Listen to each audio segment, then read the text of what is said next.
influência eu quero mostrar para você, e que a gente possa, através do exemplo desta família, olhar para a nossa família, como nós estamos quanto família.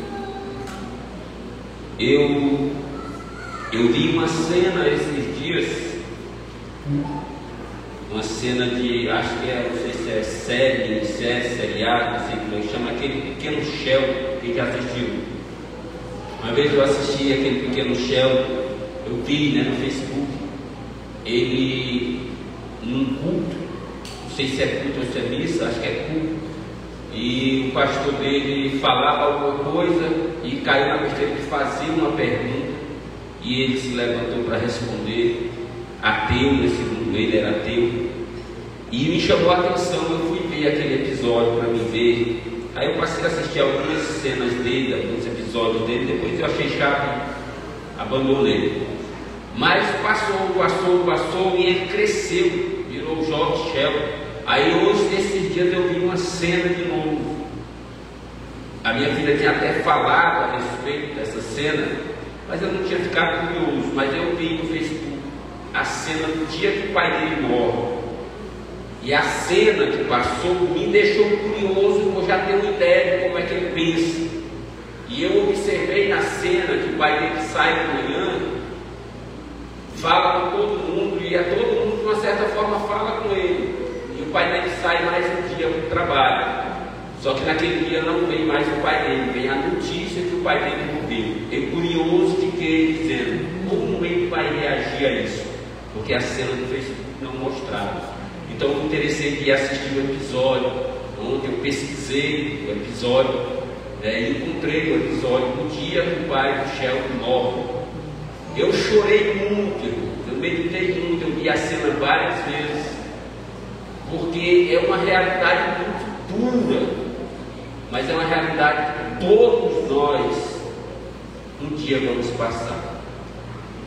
A realidade de entender que a nossa vida ela é feita de momentos, e nós temos perdido muitos momentos com tolices.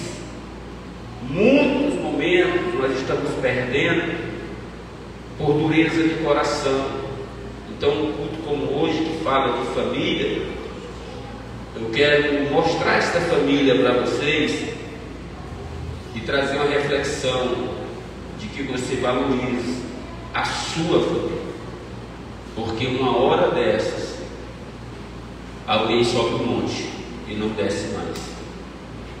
Quando nós olhamos para a história de Moisés, uma das coisas mais comuns no seu ministério, no seu chamado, era ele subir o monte. Subir o monte para Moisés era muito comum. Quem convivia com Moisés nem estranhava mais ele subir o monte. A primeira vez que Moisés sobe o monte, sobre o olhar do povo, da sua família, do seu povo, ele demora um pouco lá no monte e eles acreditam que ele morreu. Só que depois de 40 dias lá vem um velhinho descendo o monte. E depois ele vai subir esse monte muitas vezes. E as pessoas já nem estranham mais quando ele demora. A segunda vez que ele sobe ao olhar do seu povo, ele passa mais uma vez 40 dias. Só que ele sobe o monte muitas vezes. E o povo já está acostumado. Moisés subir o monte é muito comum. Então deixa Moisés subir o monte. Ele já está com 20 dias, ele não fica tranquilo, isso é muito comum. Isso aí nós já estamos acostumados. Está com 40 dias que Moisés subiu e não desceu mais. Não fica tranquilo, isso aí é comum, ele faz isso direto. Só que um dia ele subiu o monte e não desceu mais. Não desceu mais.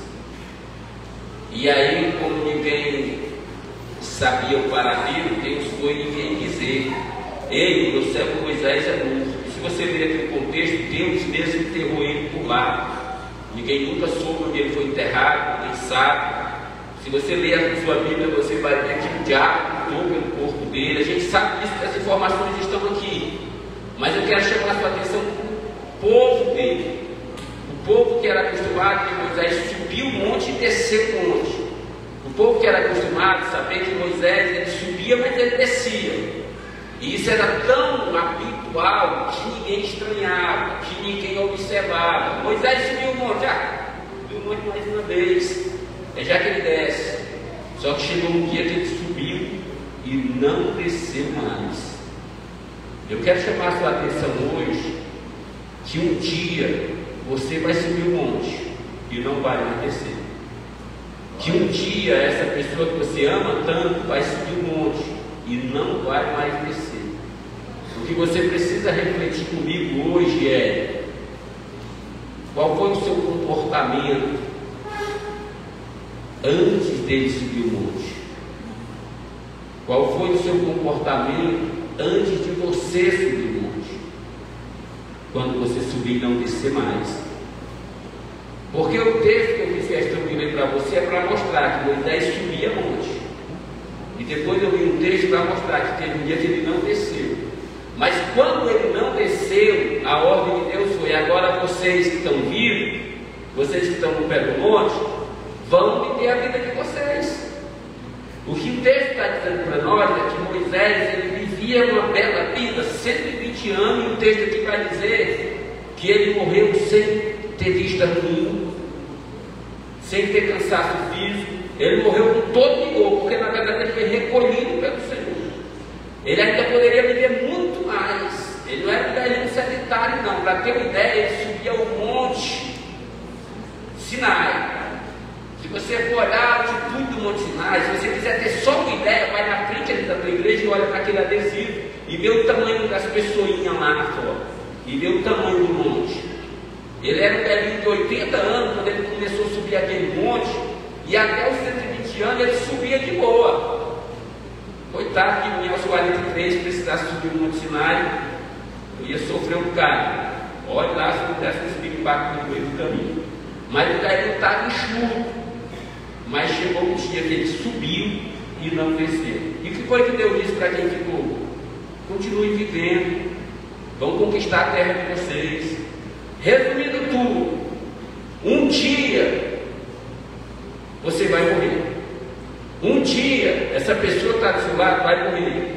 E os que ficam vão continuar vivendo. A questão é como vai continuar vivendo.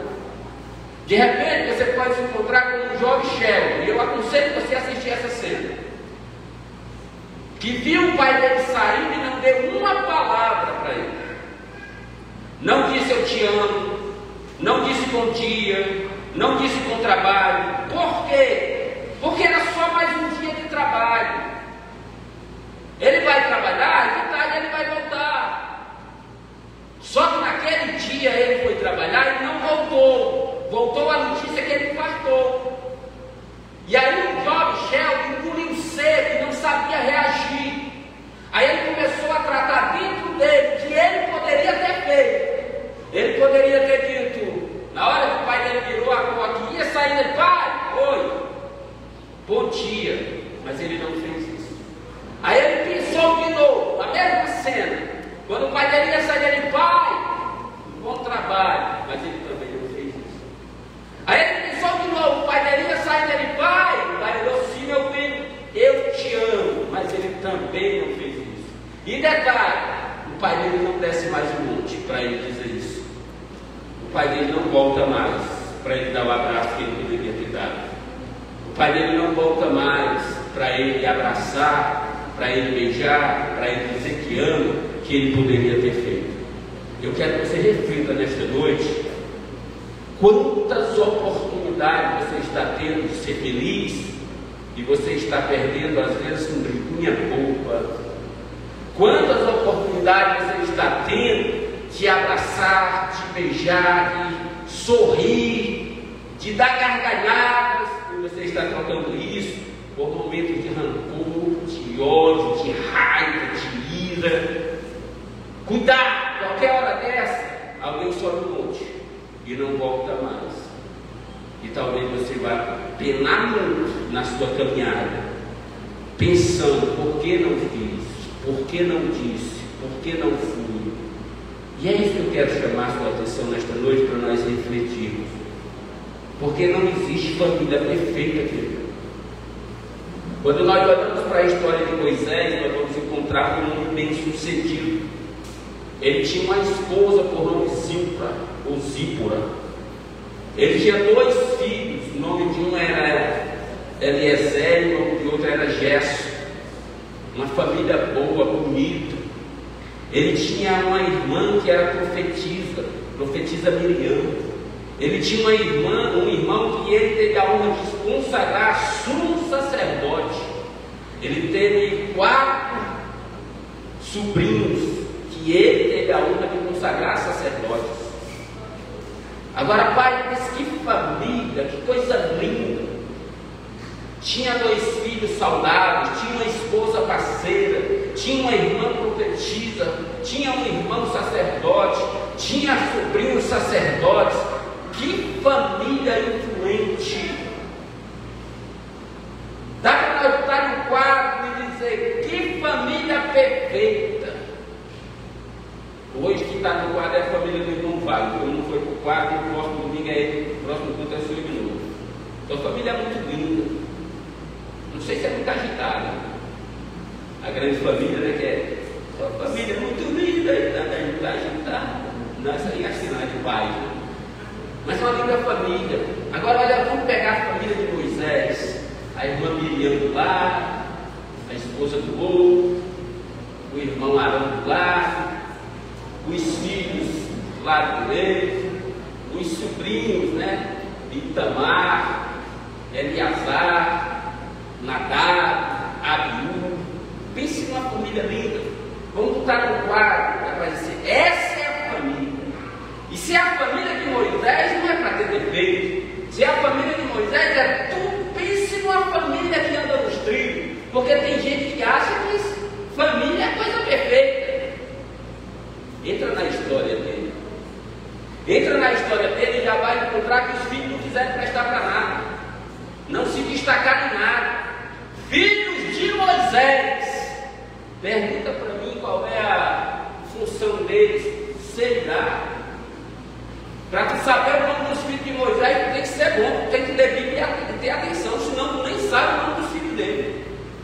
Não se destacaram para nada. Mas peraí, se o varão aqui é presbítero, o filho dele no mínimo tem que ser um presbíterozinho, pelo menos era o pensamento do meu filho quando eu era presbítero. Se meu pai é presbítero, eu sou presbíterozinho. Ah, se fosse assim. Não, se o pastor é pastor, os filhos dele tem que ser pastor, vai nessa. Isso é quadro, isso é Leonardo da Vinci, isso é Michelangelo que faz um quadro perfeito. Não existe isso na vida real, irmão. Os filhos de Moisés quiseram prestar para nada, não. Se destacaram em nada, nem para louvar, nem para tocar, imagine para administrar, para ser sacerdote, quiseram nada. E aí, Moisés matou eles? Não. Deixou de ser um pai de família? Não. Deixou de ser um bom líder? Também não. É família, irmãos.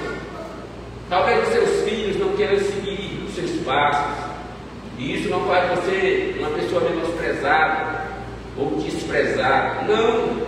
Continua crendo, continua firme, continua na presença, continua servindo, continua dando o teu melhor. Mas não sei o que é que eu faço, porque eu sirvo a Deus com tanta alegria, com tanto empenho, mas meus filhos não querem. Fica tranquilo, que Moisés também não quiseram não. Então se o diabo tenta te acusar porque teus filhos são rebeldes, diga para ele assim: olha, eles são, mas eu não sou. Quem vai me julgar pelas minhas atitudes, não pela atitude dos meus filhos. Então se alguém tenta te acusar pelo comportamento dos teus filhos, diga para ele: para trás de mim, Satanás.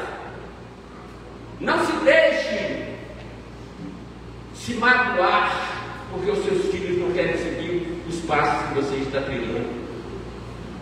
Aí a gente olha para a irmã dele, quando dá um dia, a irmã dele se levanta contra ele, profetiza ungida por ele, se levantou contra ele, e se dependesse dele, tinha ficado tudo em paz. Mas Deus, que é justo, foi que tacou uma lepra nela, e ele correu: não, é minha irmã, mas está se levantando contra ti, mas é minha irmã.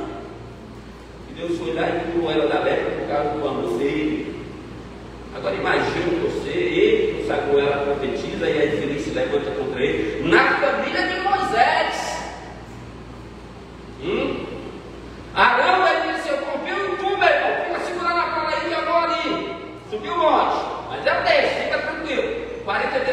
já tinha feito bezerro de ouro na família de Moisés. Sumo sacerdote, consagrado por ele, diante de todo o povo. Olha a besteira que fez. Na família de Moisés aconteceu isso aí. Aí um dia, está tudo bem na casa de Moisés.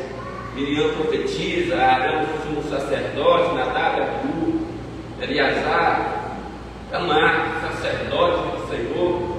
Aí um dia, os sobrinhos dele, sacerdotes, vão fazer um culto a Deus e faz igual os cultos do século XXI, sem reverência, sem temor. Está no culto, mas está andando para lá e para cá. Está no culto, mas está com o celular na mão.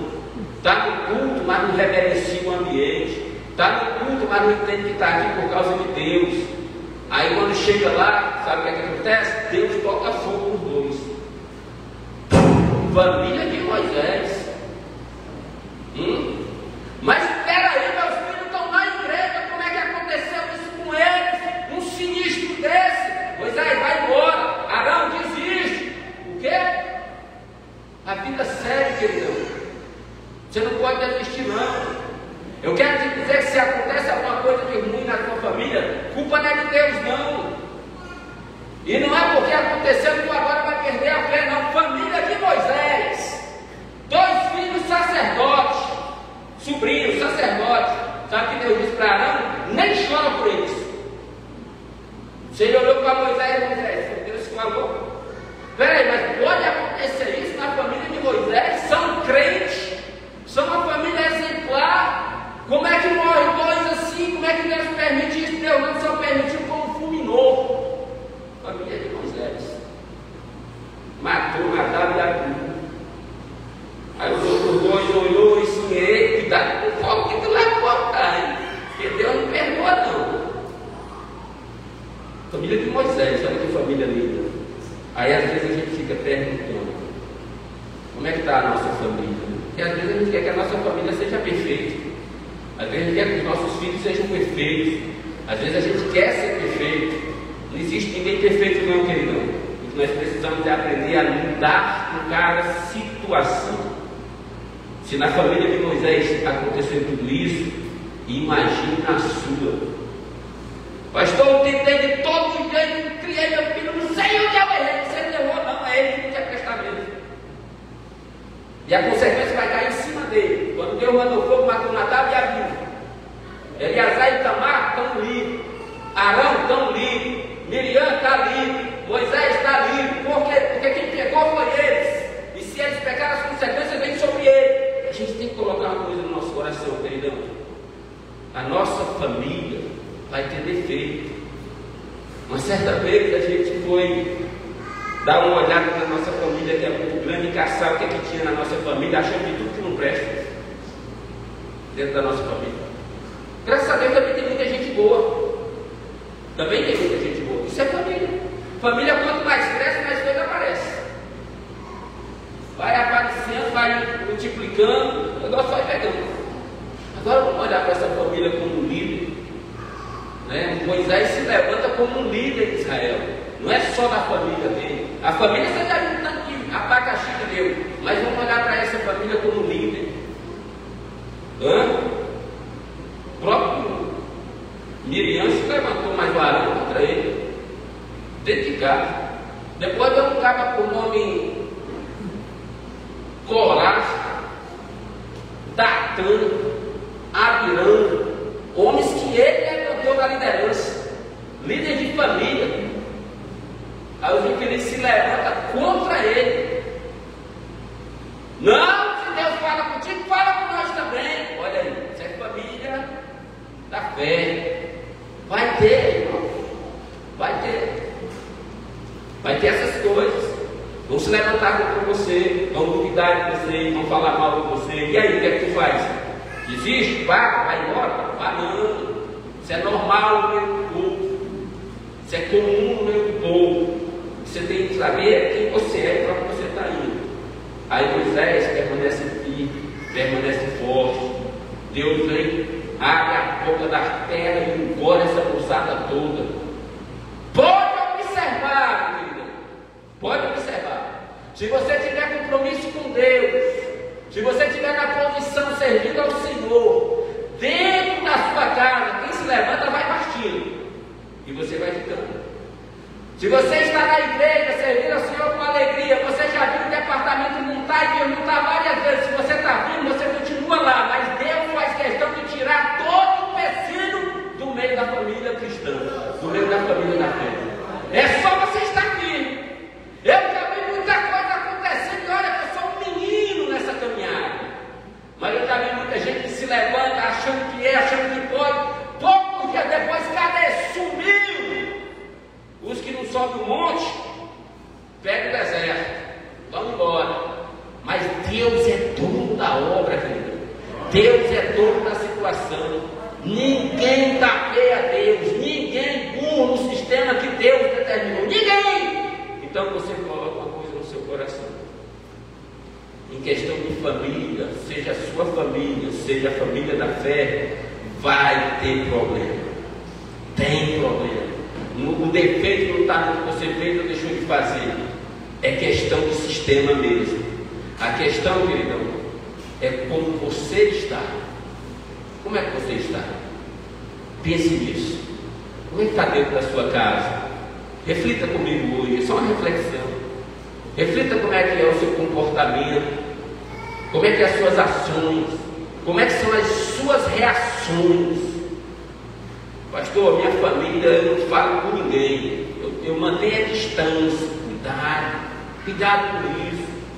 Qualquer hora dessa, queridão, você sobe um monte, ou alguém sobe um monte, e você vai continuar a sua jornada. Pastor, tem 1 ano que eu não falo com meu irmão, tem 10 anos que eu não falo com minha irmã. Que é isso, rapaz? Ele partiu e você vai ficar. E como vai ser para tratar esse remorso? Como vai ser para tratar esses sentimentos que vão te perturbar? Fala para mim. Você precisa ter cuidado com isso. Eu fico imaginando, irmãos, o dia que Moisés subiu para o monte. Todo mundo, ele foi, mais tarde ele volta. Eu sei que esse filho subiu no monte. Passou um dia, 2, 10, 40 dias. Geralmente ele volta com 40 dias. Amanhã ele chega. 41 dias não chegou não. Cadê o Moisés? Moisés subiu e não voltou mais. Para a gente como Datã Abiram, ele olha para isso e assim, já foi tarde. Para a gente como Miriam, que queria um lugar dele, eita, agora é a minha chance. Mas para a gente como Josué, ele vai dizer assim, o meu mestre não voltou mais. Para a gente como Josué, ele vai dizer assim, o meu mentor não está mais aqui para me orientar. Eu não sei como é que foi a reação do Ciro para sua esposa. Eu não sei como é que foi a reação dos seus filhos. Não sei.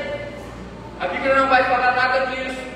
Mas quem sabe ele não voltou e o seu filho pensou, não, ele vem amanhã. Aí Deus manda um recado, vem lá não, morreu. Como é que ficou a vida do Gerson? Que a gente não vê nada relatado sobre a vida dele. Meu pai tentou, mas eu não tinha nada de nada. Agora não tem mais meu pai para quebrar meu galho. Imagina aquele pessoal que com sede dizia, Moisés! E Moisés ia lá e abria a rocha para ele beber água. Como é que ficou? O que é que eles falaram quando o velhinho subiu no monte? Moisés, mais uma vez subir no monte, aí Deus te abençoe. Vai com Deus. Ou quem sabe só ignoraram a subida do velhinho e agora ele não vão mais ver ele. Ele partiu. Como é que fica agora? Como é que eles vão viver agora sem o Moisés? Entre dentro da sua casa agora e faça uma análise. O meu filho Ira, se ele sair, ele vem comigo. Se eu for sair e ele perceber que eu vou sair, ele desce a escada correndo. Mas aí, pai, me abraça e me beija. Se um dia, e pode acontecer, eu sair e não voltar, e vai chegar esse dia, irmão. Ele não vai ficar comigo no pé do chão, olhando e dizendo assim, por que eu não beijei meu pai? Por que eu não abracei meu pai? Só que isso é para nós refletir. É para nós refletir. Porque nós precisamos aprender a viver entendendo que qualquer hora dessa nós vamos subir pela última vez. Qualquer hora dessa vai ser a última vez que a gente vai no mercado. Qualquer hora dessa vai ser a última vez que a gente vai fazer uma viagem.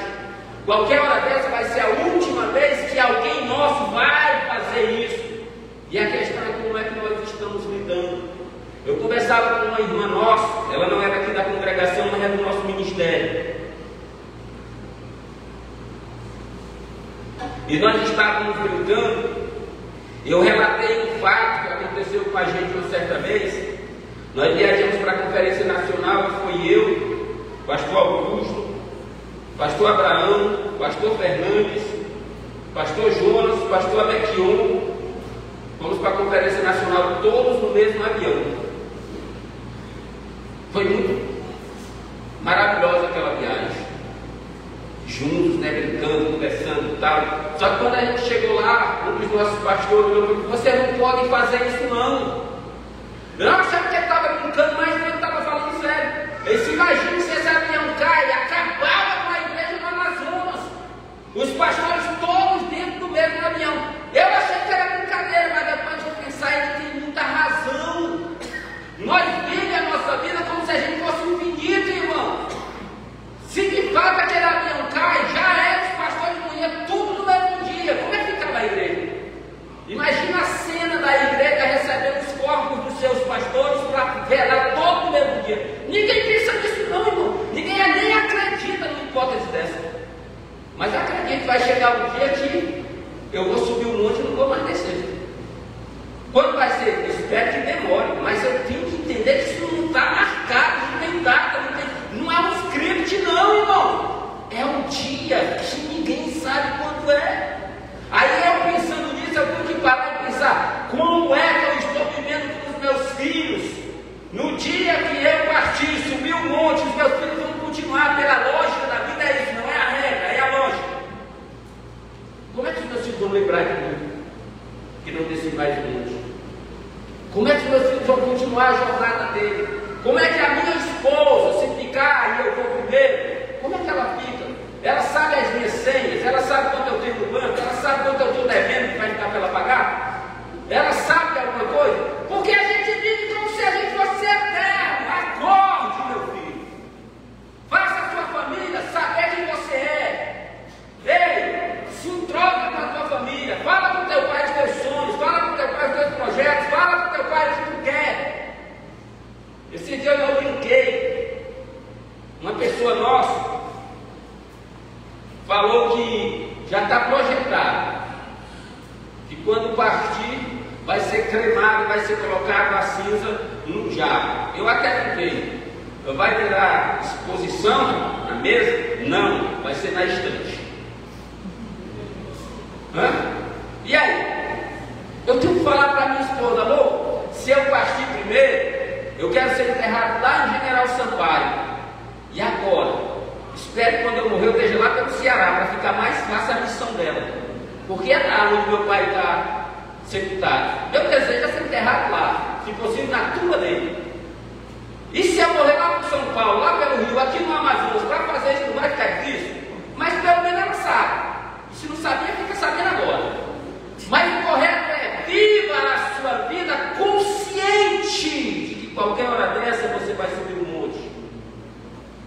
Aí tem pessoas que hoje é difícil, hoje o sistema é outro, mas quantas famílias, depois de anos que o seu pai foi embora, encontraram um colchão, bolos de dinheiro, mofados e vencidos, porque o marido, o pai, guardava suas economias no colchão e não dizia para ninguém.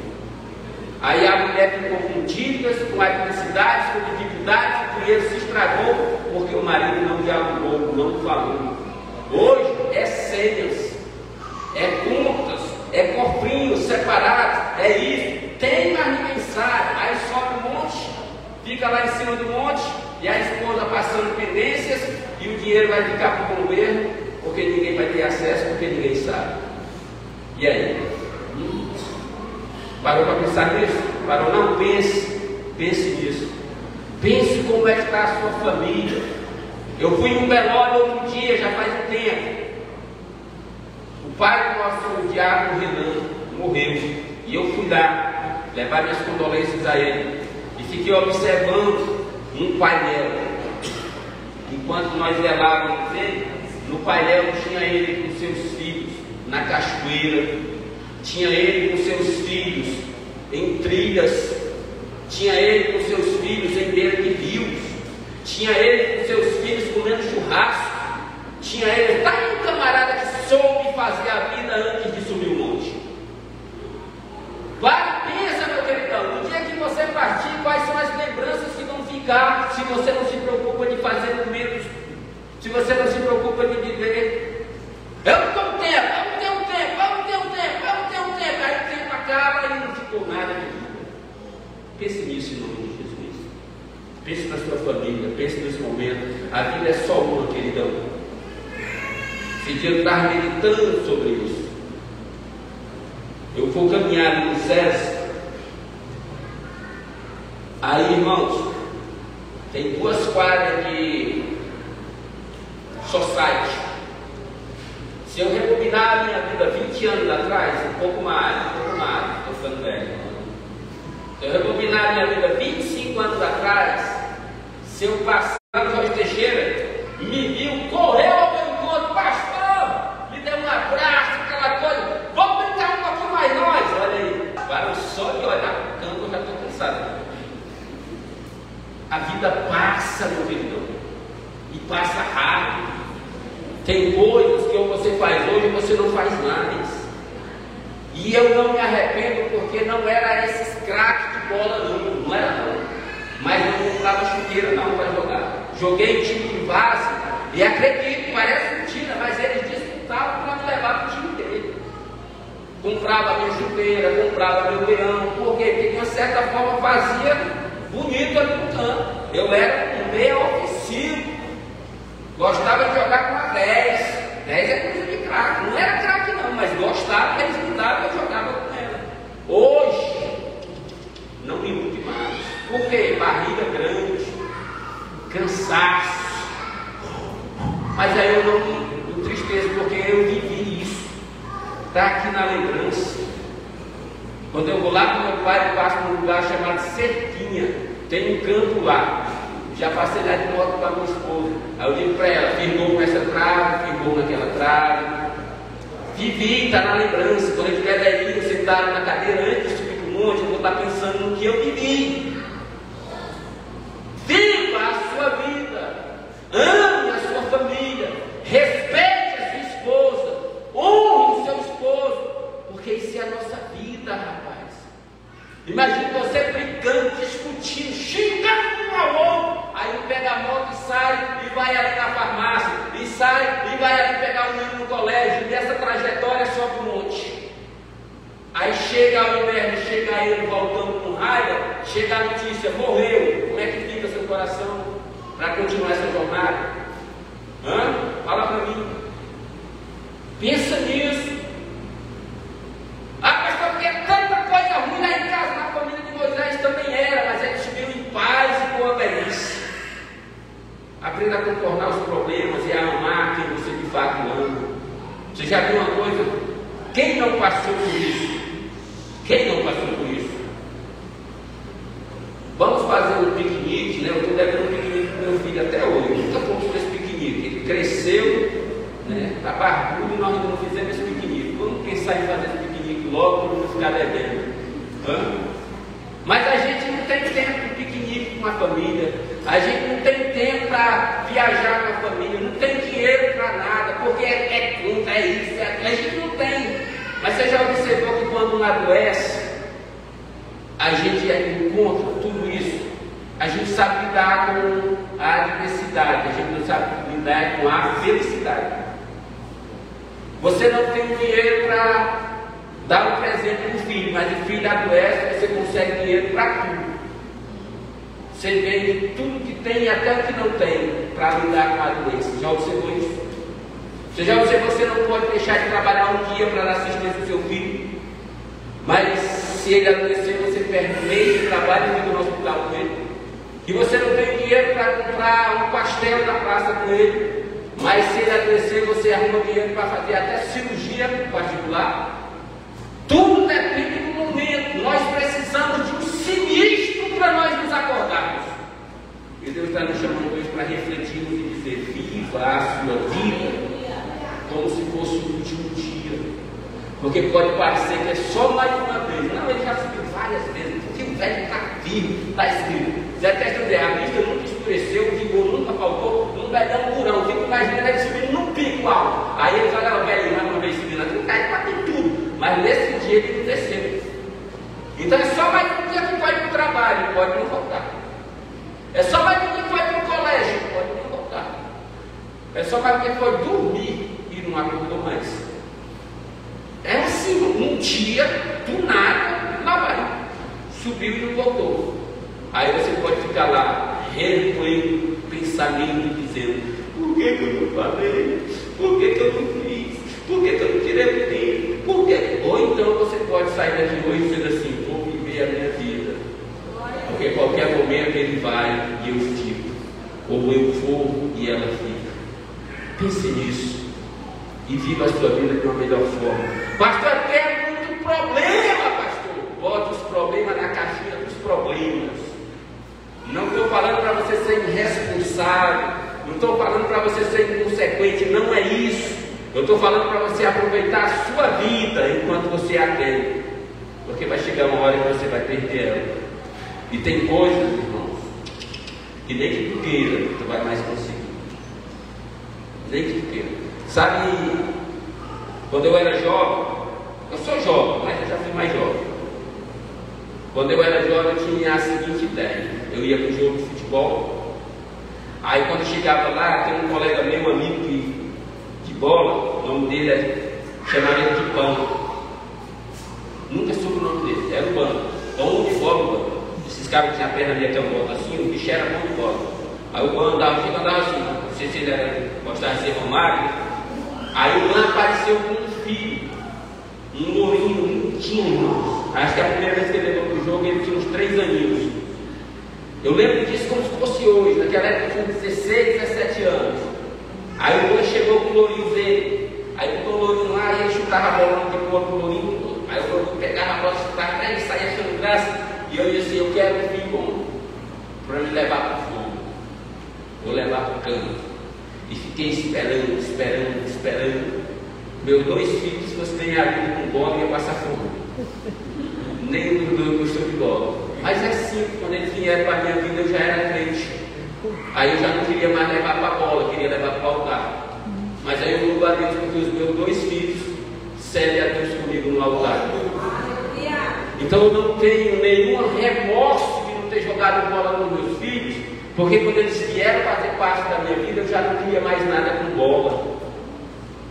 Mas eu tenho o prazer de ver os meus filhos tocando. Eu tenho o prazer de ver os meus filhos se dedicando no altar. Eu tenho o prazer de ter memórias para os meus filhos na casa de Deus. E é isso que eu quero que você coloque no seu coração. Que você não se arrependa do que não fez, mas que você tenha a lembrança do que você fez. Coloque no seu coração hoje os problemas, irmãos, não podem tirar de você a felicidade de viver. Hoje nós estamos vendo um tempo que os casais que poderiam estar. Eu lembro de uma mensagem do pastor Helder. O pastor Helder disse que namorava com uma menina. Aí uma semana de namoro. Aí ele chegou lá para falar com a menina estava lá. De manhã. Aí o que é que tem que estar estranho? E ela, tá lembrando de nada não? Aí ele disse que caçou na mente. Foi que eu fiz, meu Deus. Ficou. Foi mais tarde. E aí? Fique aí para sua consciência. Aí ele disse que aí eu pensou: meu Deus, o que foi que eu fiz? Meu Deus do céu, falei alguma coisa, estou caçando na mente, o dia todo lá e ela resistindo a ele. Aí já no dia ele não aguentava mais, fala para mim o que foi que aconteceu, eu não estou sabendo o que aconteceu. E a mulher trata com ele. 10 horas da noite ele já tinha que ir embora. Ela olhou para ele assim: hoje faz uma semana que nós namoramos e tu nem para lembrar para comemorar. Aí ele disse: mas eu não sabia que alguém comemorava essas coisas não. Aí a mulher passou o dia todinho com raiva por uma coisa que ele nem tinha consciência que era ele. Aí eu acho engraçado que ele falou assim: perdeu a oportunidade no chamego, perdeu a oportunidade no momento de namoro, porque estava bravinha, porque ele não comemorou uma semana de namoro. Não parece engraçada essa história? Mas esse não é a cara de cada casal de hoje. Você vê um motivo para uma briga aqui nessa história? Não, né? Mas por que você vê motivo para a briga na sua história? Que às vezes é uma bobagem tão boba que está na tua cabeça, e ao invés de estar num chamego, que está num namoro, que está num passeio, tu está bravo, tu está bravo, tu está bicudo. Pelo amor de Deus, queridão, você está correndo risco, está passando um momento na sua vida que você está jogando fora. A sua vida está passando e ela não vai se repetir. Aproveite cada momento da sua vida. Queridão, se a gente for esperar poder, a gente vai ficar querendo muita coisa. Mas se a gente for ousar e quiser acontecer, a gente vive. A gente vive. De vez em quando, nós passamos dar de doido, aqueles camaradas consequentes, irresponsável mesmo, e pega a tua mulher e vai no restaurante com ela, faz umas fotos para ficar de lembrança, como uma picanha. Um dia desse, a minha esposa me fez uma raiva, irmão. Eu fiquei de pé da vida com ela.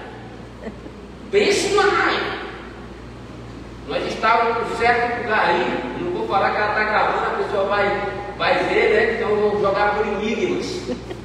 Nós estávamos em um certo lugar e fomos comer uma certa comida e veio uma certa sobremesa. Né? Eu sei que a pessoa vai saber de quem eu estou falando, né? Se souber, eu vou mandar decifrar o número da Mega Sena para mim. A minha esposa disse assim: era o meu sonho comer isso aqui.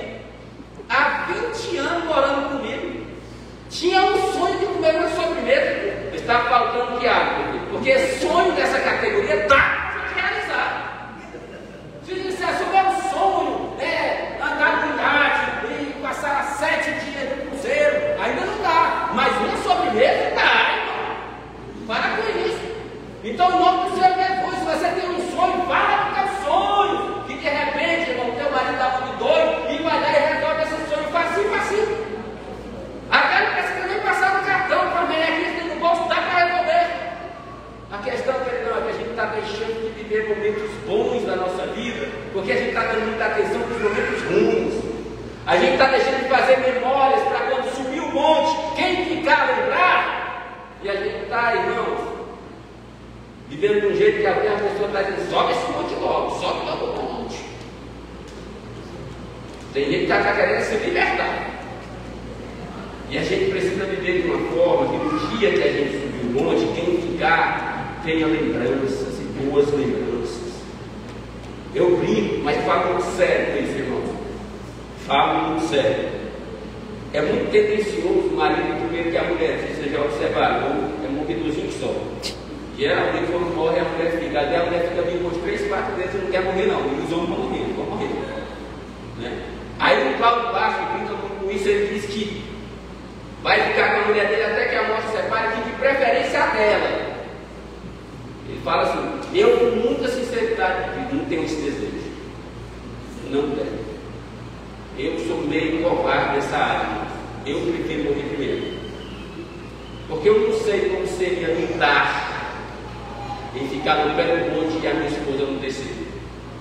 Viver, seguir a vida sem ela. Com sinceridade eu me falo.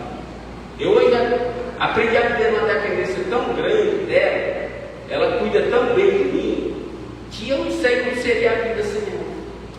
Seria meio estranho ter que seguir a conquista da terra sem ela por perto.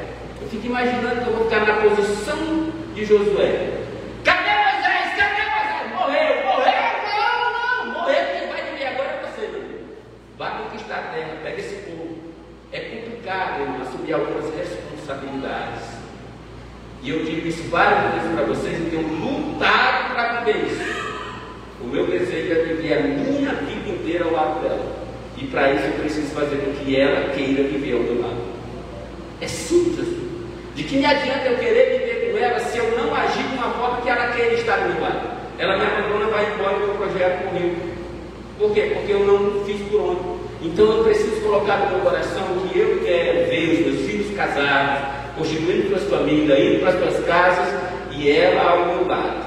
Então, irmão, eu preciso trabalhar muito o conceito de que ela precisa estar ao meu lado. Pense nisso. Pense nisso. Um dia nós podemos viver uma dificuldade grande na nossa vida. Podemos, irmãos. Nadab e Abiú eram jovens saudáveis, mas um dia, do nada, Arão recebeu a notícia: Nadab e Abiú morreram. Como assim? Pegaram fogo lá dentro da igreja. A gente lê nem percebe isso, né? Você já parou para pensar nesse dia para Arão? Meus filhos estão na igreja, mas aprontaram e a consequência foi a morte. A gente lê e não percebe, né? Mas você já parou de um pai e uma mãe ali?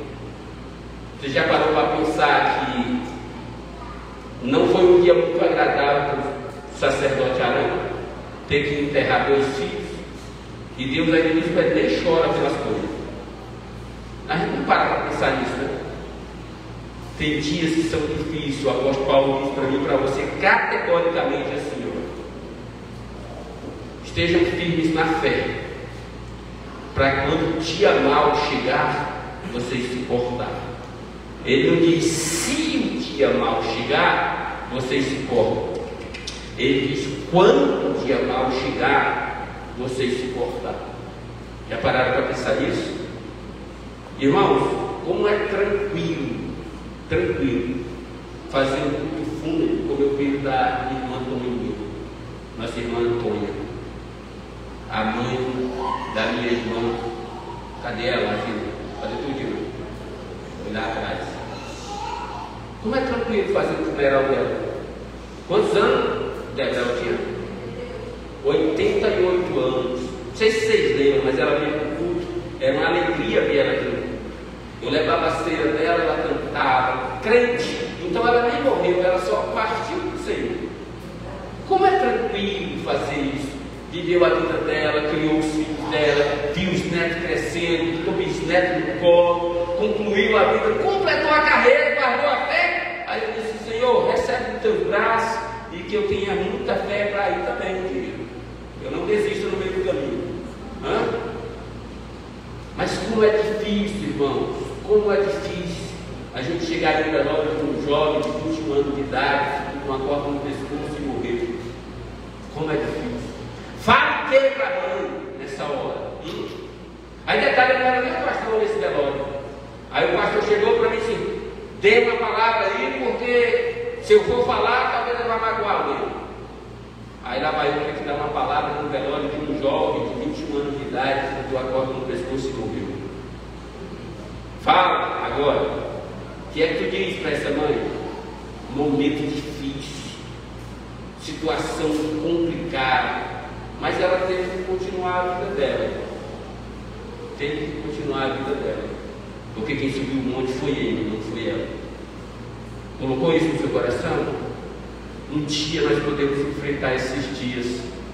A questão, queridão, é o que você está fazendo com os outros dias. Por isso nós precisamos aprender a viver cada dia da melhor forma. Vou te dar alguns conselhos para nós encerrar.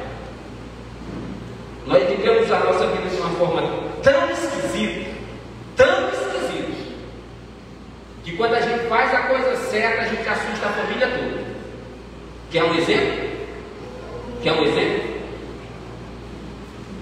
Eu vou viajar amanhã e vou passar uns 3 dias fora. Aí eu chamo a mulher e diz assim: essa aqui é a senha do banco. O que é que ela vai pensar? Vai morrer. Já dá um nervoso. Meu Deus do céu, ele nunca fez isso, ele deu a senha do banco, está adivinhando alguma coisa. Tira a paz da família toda. Vai ligar para a mãe e dizer: mãe, o meu marido me deu a senha do banco e vai viajar. O que foi que aconteceu? Vai morrer. Mas não, isso é prudência. Isso é prudência. Então eu vou te dar alguns conselhos. Viva a sua vida como se fosse um discutível. Viva a sua vida entendendo que qualquer hora dessa, ou eu ou ela parte, ou você ou ele parte, ou você ou ela parte. Então, irmãos, casou, não é para ter esses segredos todos um com o outro, não. É para conversar mais. Sabe, eu quero ter lutado para ir sutilmente migrando para isso. Sutilmente eu estou migrando para isso, para não assustar. Não de repente sai, aí a mulher diz, será que vai morrer, Deus? Então eu estou sutilmente migrando a minha vida para viver ela de uma forma consciente. Então eu não saio mais sem ir lá na minha esposa e dar um beijinho nela. É para isso se tornar uma coisa tão comum que quando eu for sair e beijar, ela não achar que eu vou morrer. Não, ele só vai subir um monte, mas ele desce. Mas se um dia eu subir e não descer, ela vai lembrar, quando ele saiu, ele me deu um beijo e disse que me amava. Eu quero sutilmente fazer isso com os meus filhos, abençoar eles todas as vezes que eles saírem, todas as vezes que eu sair, para se eu sair ou ele sair e alguém não voltar, eu estar consciente de que eu não fiquei devendo. Te dou esse conselho. Passe a respeitar mais, passe a honrar mais, passe a vivenciar mais, porque qualquer hora dessa, irmão, a gente vai subir um monte. E quando isso acontecer, quem ficar vai precisar lidar com a ideia de que você não vem mais. Pense nisso.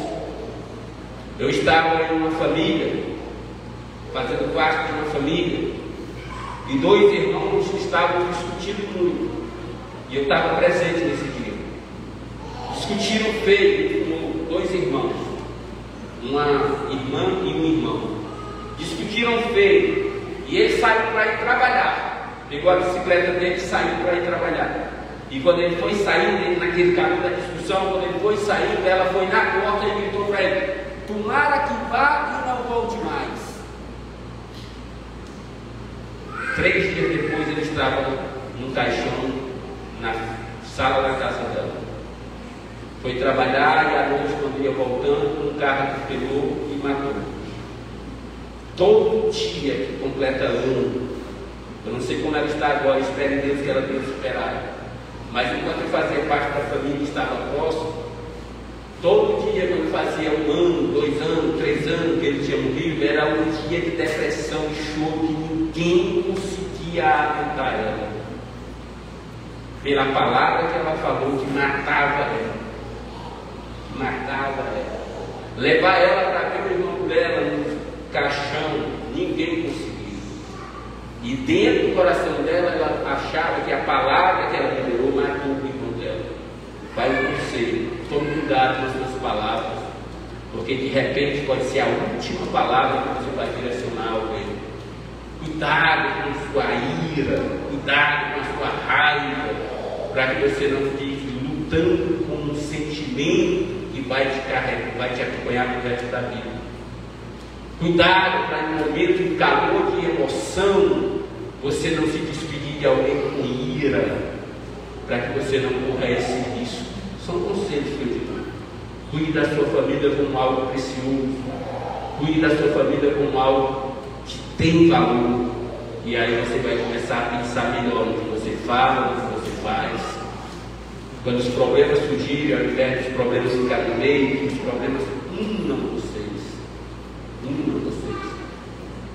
Às vezes eu fico pensando, as finanças aqui de casa quem cuida é ele. É ele quem paga as contas. Aí às vezes eu dou uma desabafada, né? Porque a gente é ser humano também, né? Aí a gente olha a fatura, dá uma raiva, aí a gente tem que desabafar. Aí vai em cima da mulher e diz: olha o tanto que tu comprou, olha aqui que tu fez. Aí ela tem que entender que ela desabafa. Esse cara deixa ele desabafar, depois ele, né? Mas a gente termina o fim dele. Aí depois eu vou olhar, quando ela vai, ela compra isso, mas quando eu vou, meu irmão, o rombo é maior. Quando eu vou, ela vai lá e compra. Quando eu vou lá no supermercado, eu ganho 600, 700, 800 reais, e diz: rapaz, vai ter uma besteira grande. Toda vez que a gente vai, a gente gasta muito mais. E a mulher vai ali tentando controlar, vamos controlar, e a gente vê, né? Hoje X, amanhã X, quando vê aquela X arada toda numa fatura, a gente fica. Né? Complica, meu rico dinheirinho, fica rico, fica pobre, fica rico, fica pobre, né? A gente fica bravo. Mas eu aprendi uma coisa. Eu prefiro estar no vermelho, mas a minha esposa está bem comigo, do que eu estar no azul e a minha esposa com raiva de mim. Então eu aprendi que se é o que ela quer e ela vai estar feliz, eu prefiro estar liso com ela, feliz ao meu lado, me fazendo feliz, do que com o dinheiro no bolso e ela brava, dormindo de ladinho, sem falar comigo. Eu entendi que vale mais eu estar feliz neste momento do que infeliz a vida toda. Pense nisso, pense nisso. Outro dia, eu saio de casa com gasto. Eu vou dizer, sai de casa com gasto. Não estou te amedrontando, não.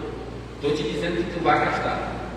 Saia, dê uma volta, dê uma passeada, vai numa praça de alimentação. Vai numa sorveteria, vai em algum lugar, porque se você for esperar dar para fazer, não dá. Mas se você for, você faz dar, e você vai vivendo alguns momentos. Fica de pé nessa noite, em nome de Jesus. Reflete um pouquinho comigo hoje. Eu estava lá no interior esses dias.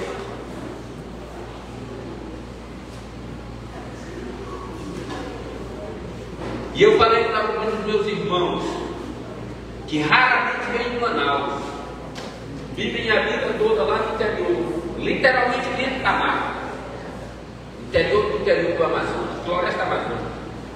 Eu até quando estou fazendo alguns vídeos lá, eu digo assim, se você olhar de cima do satélite, nós estamos no centro da maior floresta tropical do mundo. Não sei nem se é tropical, é uma floresta. Nós estamos na maior floresta do mundo. Olha de cima para cá onde nós estamos. Nós estamos na casa das onças. Aí a minha irmã passa a vida toda ali. Até para mim Manaus é difícil. E eu disse para o meu irmão, se programa. Alguns dos meus irmãos, se programa. Se não der para o senhor levar a sua esposa esse ano, mas pelo menos o senhor, falei com as esposas, ajude o seu esposo. Esse ano você tem que ir para São Paulo. Viva essa experiência. É uma oportunidade. Nós temos família lá nos aguardando. Saia daqui. Vá fazer um voo de avião. Vá viver esse momento. Quando o senhor viver esse momento, ver a conferência, o senhor vai ficar tão feliz que ano que vem o senhor vai vender tambaqui, jacaré, cobra, tudo que tiver o senhor faz uma vaquinha, vende, faz o dinheiro e o senhor vai com a sua esposa. Viva, porque Deus nos dá a oportunidade de viver e nós é que negligenciamos. Nós, não, esse ano não vai dar não. Aí o outro ano, não, esse ano não vai dar não. Aí o outro, esse ano não vai dar não. Aí daqui a pouco está igual um cunhado que eu tenho. A família dele brinca com ele, porque ele está prestes a se aposentar. Aí ele diz assim, quando eu me aposentar, eu vou fazer isso. Aí estamos ali conversando sobre, quando eu me aposentar, eu vou fazer isso. Aí eu digo, quando eu me aposentar, aí esse aposentado parou e disse assim, tu tá achando que vai ganhar quanto nesse teu aposento aí? Que tu vai fazer quando se aposentar? Ei, se tu tem essa ilusão de deixar para viver quando se aposentar, eu vou te dar uma triste, mas real notícia. O salário do aposentado não está comprando nem os remédios do velhinho aposentado. E se sobrar dinheiro dos remédios, tu vai ter o dinheiro para ir, mas não vai ter a disposição para ir. Então, recebe esse conselho. Vive enquanto tu pode viver. Porque daqui a pouco tu tem o dinheiro, mas não tem a disposição. O avião está lá, mas tu não consegue chegar no aeroporto porque tu está cansado, desmotivado, só quer cama, só quer sopinha, só quer assistir novela. E olhe lá. Queridão, em nome de Jesus, viva a sua vida. Se desperte para isso. Glória a Deus. Se permita viver. Ah, pastor, que assim, eu é que sei onde o sapato aperta e vai continuar apertando. Então, de vez em quando, tira esse sapato e dá uma caminhada no pé no chão. Viva a sua vida. Porque ela é única. E qualquer hora dessa, queridão, eu digo para minha esposa, eu tenho um projeto com ela, eu tenho um projeto só meu que ela não quer ir comigo. Ela se acovardou nesse projeto. Mas eu tenho 2 projetos. A gente já viajou bastante junto, graças a Deus, eu tive a felicidade de levar em vários lugares. Mas eu tenho um projeto que é meu e dela, de ir nas cataratas de Foz do Iguaçu. Um dia nós vamos, talvez não esteja muito longe. A não ser que a gente suba um monte antes, mas está no projeto. E eu tenho um projeto que é meu porque ela não quer, de fazer a peregrinação de Paulo. Sabe qual é? Vamos para a Grécia, Grécia para a Espanha, Espanha para o Egito, Egito para Jerusalém. Aí ela disse que não vai, porque é muito tempo de avião e ela não tem coragem. Eu não vou porque não tenho dinheiro, paga minha passagem, parece que eu não vou amanhã mesmo. Mas se Deus me der condições, eu vou. E eu fico só mandando as fotos para ela. Olha, eu estou na Grécia, não quis vir, bobona. E detalhe, o pit stop, né, nos Estados Unidos, é de lá que faz. Tem que ir daqui para os Estados Unidos, pegar visto por lá para poder fazer isso aí. Como vai ser, quando vai ser, não sei, mas você já sabe que eu tenho sonho. Tá? Quiser pagar esse pacote aí, deixa Deus ajudar vocês. Agora eu quero que você coloque uma coisa no seu coração. Pega na mão dessa pessoa, principalmente se eu estiver em casal. Eu fui um encontro de casais. Aí eu fiz a seguinte dinâmica, né? Se esse casal vai representar todos os demais, eu não tenho tempo para fazer com todos, esse casal vai representar todos os casais. Aí peguei um casal, Denis, emprestado aqui com a mulher, tá? Fica tranquilo aí. Aí eu disse, ó, a senhora vai colocar o seu sonho e eu vou colocar o meu sonho para expor para lá. Aí tem um papelzinho para cada um, para escrever o sonho. Aí lá estava no papelzinho, que lugar você gostaria de ir com a sua esposa? Aí no outro papelzinho estava, que lugar você gostaria de ir com o seu esposo? Responda escrevendo, porque senão depois o outro falar fica muito fácil. Não, eu quero ir também para esse lugar aí. Vamos ver aí como é que está. Aí peguei um tubarão, para onde ele queria viajar com a esposa dele. Disse, suponhamos, é uma suposição, que eu vou pagar essa viagem para vocês. Fica tranquilo, só me diga para onde. Olha o que o irmão botou. Eu não vou lembrar o nome, mas é uma cidadezinha do interior do Amazonas. Piauí. Piauí, que ele queria ir. O Piauí. Mas não era Piauí. Ele mora aqui. Queria ir para o Piauí. Ia para o Piauí. Piauí? Para o Piauí. Sabe para dizer que quem vai para o inferno para estágio no Piauí. Diz que lá é quente, não tem coisa boa lá não. Piauí. Aí a senhora queria ir para Paris, ou era para Paris. Para Paris. Olha só aí, mais uma sonho mais alto. Você quer ir para onde com o seu esposo? Quer ir para Paris. E ele, Piauí. Aí eu disse, como nós não tem tempo, vou pegar só de 2 como exemplo. Fica para vocês também. Tem 2 grandes erros aí, que foi denunciado por esse casal. Primeiro, tem gente que até para sonhar é pequeno. Uma viagem com tudo pago. Vai para onde com a tua esposa? Para o Piauí. Meu irmão, pelo amor de Deus, mesmo com tudo pago, vai para o exterior, meu irmão, vai conhecer a Europa, vai andar na neve, vai fazer alguma coisa bonita que tu não consegue fazer, mas não consegue nem sonhar. Segundo, está faltando diário para o casal. O casal não tem nem um sonho para onde quer ir junto, imagina o projeto. Já parou para pensar nisso? Não, pois pense hoje. Vale para ele, pode até nunca ir, mas se um dia tiver oportunidade, sabem para onde querem ir junto. Eu já disse para a minha esposa, contigo, projeto, Foz do Iguaçu. Nós vamos lá, aquelas cachoeiras olhando, jogando aquele papo, nós, fazendo umas fotos legais, né? E se tu quiser ir, mas nós vamos fazer a peregrinação de Paulo. Se tu não quiser, eu vou só. Ela sabe que eu quero isso. Então, se um dia tiver uma oportunidade, se ela ganhar na Mega Sena, quiser fazer uma surpresa, ela já paga essa viagem para mim, porque ela sabe que eu quero. A questão é que às vezes o marido nem sabe o que tu pensa. Tua esposa nem sabe o que tu pensa. E aí, como é que vocês vão realizar alguma coisa junto? Fala para mim. Então, em nome do Senhor Jesus, pense nisso. Pastor, eu quero ir para Paris, para Torre Eiffel. É isso, é? É lá que você quer fazer a foto mais chique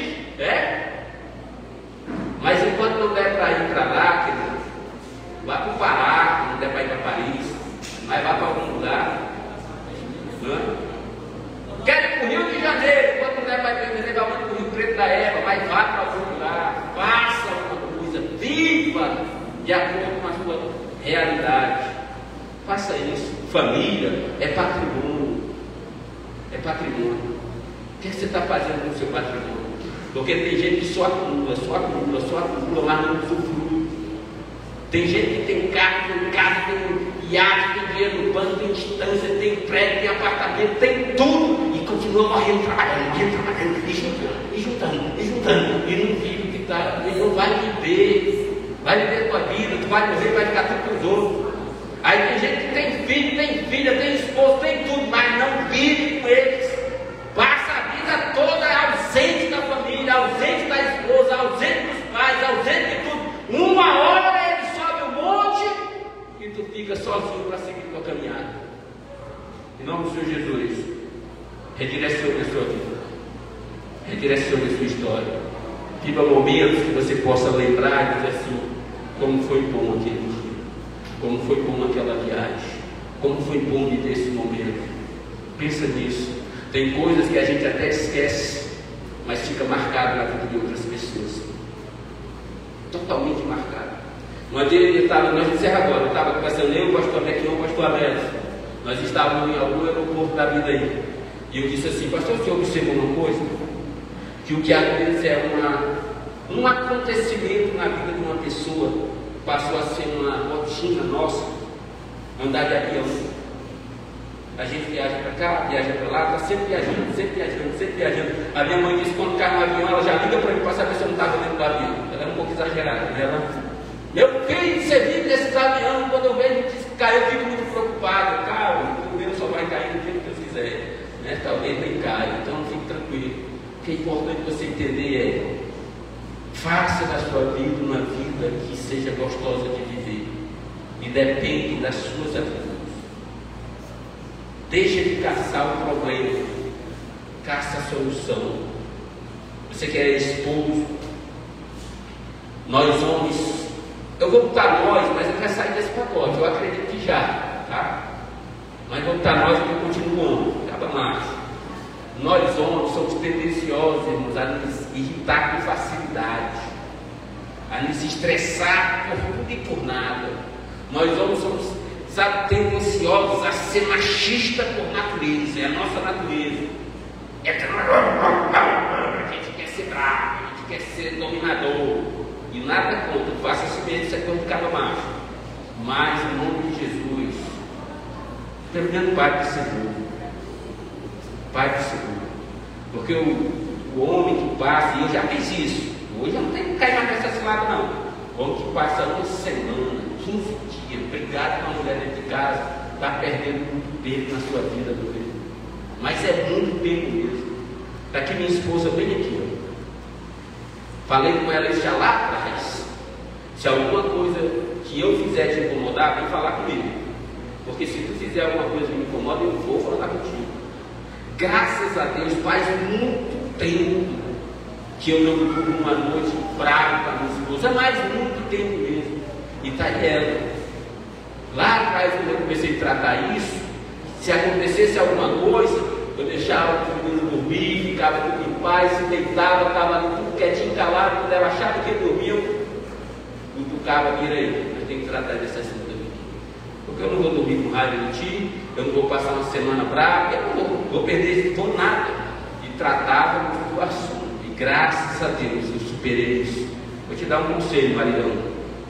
Em nome de Jesus, aprenda a lidar com o problema para você não perder momentos especiais. Como diz o pastor Elton, um chameiro, um namoro, você está perdendo a tua e esse dia não vai mais voltar. Pegue na mão da pessoa que está do seu lado, se a sua esposa, dê um abraço. Deus, nós te damos graças nesta noite. A família de Moisés é uma família influente, Deus, na história de Israel. Seus irmãos, sua irmã, seus sobrinhos, sua esposa, seus filhos. Deus, que família, Senhor Deus, de posição na história de Israel. Mas o Senhor nos mostra muitos problemas dessa família. O Senhor nos mostra jovens rebeldes. O Senhor nos mostra, Senhor Deus, irmãs revoltadas. O O Senhor nos mostra irmão responsável.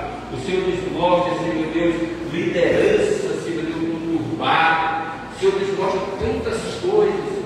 Mas o Senhor também nos mostra, Senhor meu Deus, Moisés chegou no fim da carreira, firme e forte.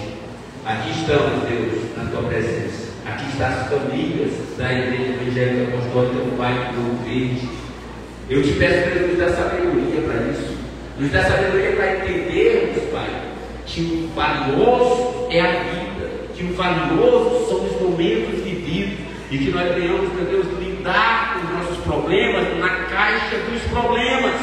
E que de vez em quando nós tenhamos sabedoria o suficiente para fechar um pouco esta caixa e poder abrirmos a caixa, meu Deus, da felicidade, dos momentos, Senhor, meu Deus, que vão ser lembrados com alegria. Deus, dá sabedoria a este homem, dá sabedoria a esta mulher, dá sabedoria a estes filhos, para que nós possamos em família termos momentos, meu Pai, que nós possamos contar, possamos testemunhar, possamos nos relembrarmos, Pai. Espírito Santo de Deus, que a família evangélica apostólica neste lugar venha se unificar no propósito, que a família evangélica apostólica neste lugar venha multiplicar, Senhor, e que o teu nome venha ser engrandecido, que o teu nome venha ser louvado, e que a graça do Senhor esteja sobre as nossas vidas todos os dias. Espírito Santo de Deus, Espírito Santo da verdade, que um dia, Pai, que um dos meus partilhos eu possa ficar com a minha consciência tranquila.